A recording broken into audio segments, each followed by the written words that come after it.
April 18, 1945. Philippine Sea, 240 miles east of Okinawa.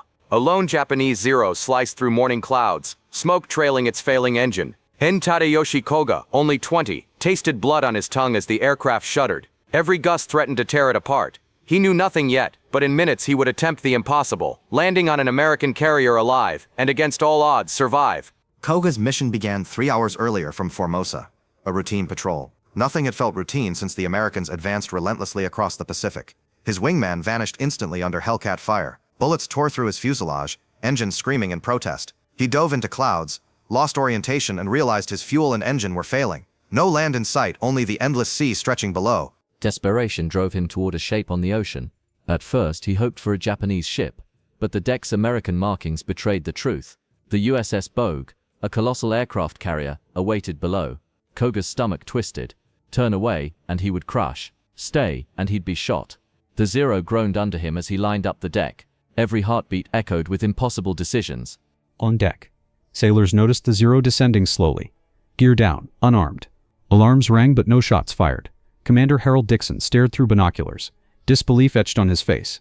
A kamikaze would never land like this. It wasn't diving, accelerating, or attacking. It was a pilot trying to survive. Hold fire, Dixon barked. The crew froze as Koga approached, each second stretching into eternity.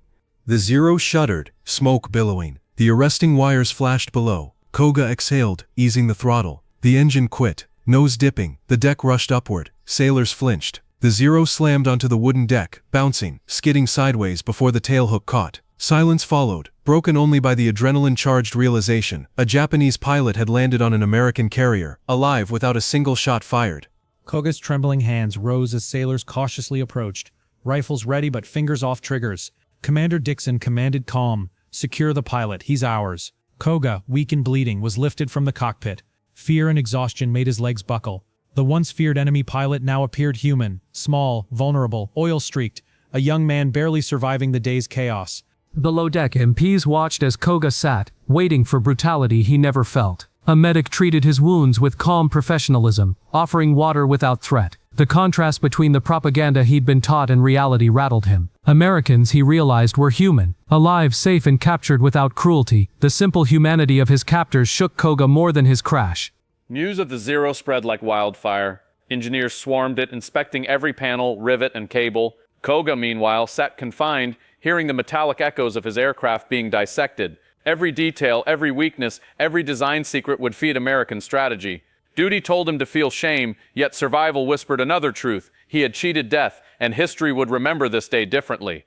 Koga observed the orderly efficiency of the carrier. Crewmen moved with precision, guiding planes, rolling hoses, and organizing catapults. Compared to Japanese airfields, everything was clean, organized, lethal. He imagined what his commanders would think, whether family would know he survived. His pride and shame intertwined. But beneath it all, life had won. He was captured, alive, and a single miscalculation had saved him. Interactions with the Japanese-speaking officer reinforced the shock.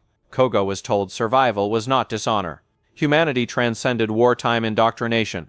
Captured, confused, exhausted, he learned that even in a war built on violence, a single act of mercy could shift perceptions.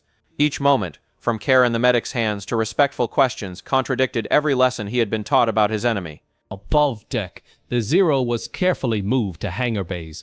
Intelligence officers and engineers documented every component, unlocking the secrets of a feared fighter. Commander Dixon understood the significance. This single aircraft, captured intact, could save hundreds of American lives, altering the Pacific Air War. Koga could only sit and imagine his aircraft dismantled piece by piece, a testament to his survival. Koga's new quarters were modest but comfortable.